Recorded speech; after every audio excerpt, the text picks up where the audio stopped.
আজ আমরা শুনব মা যশোদা ও কৃষ্ণের বিশ্বরূপ দর্শনের কাহিনী।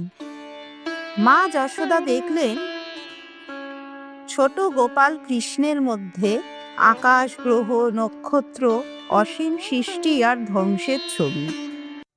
চলুন শুরু করি তাহলে আজকের কাহিনী।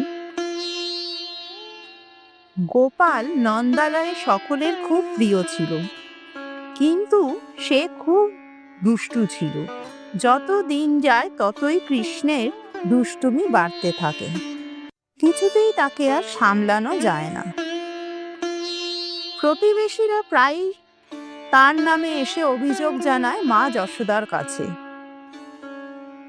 কেউ বলে গরুর খুঁট খুলে দিয়েছে, কেউ বলে ননি চুরি করে খাচ্ছে। মা যশোদা শুনে তাকে গোপালকে শাসন করে, কিন্তু যখন ছোট্ট ছোট্ট হাতে যখন মাকে আঁকড়ে ধরে তখন মা যশোদা সব ভুলে যান। একদিন যশোদা দেখলো ছোট গোপাল বাগানে বসে মাটি খাচ্ছে। যশোদা এসে গোপালকে বলল, কি মাটি খাচ্ছিস বলে খুব বকতে লাগলো। তখন ছোট গোপাল বলল, না, আমি মাটি খাইনি।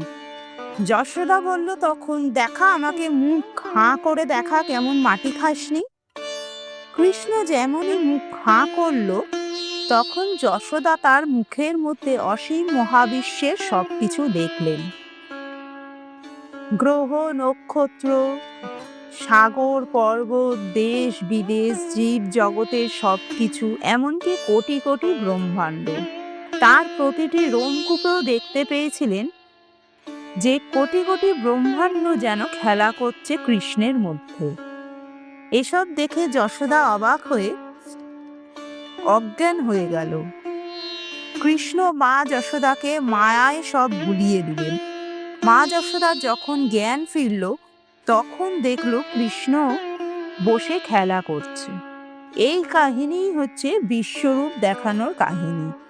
আজকের কাহিনী যদি ভালো লেগে থাকে অবশ্যই লাইক, কমেন্ট এবং শেয়ার করবেন ও সাবস্ক্রাইব করে দেবেন। জয় শ্রীকৃষ্ণ, জয় গোপাল।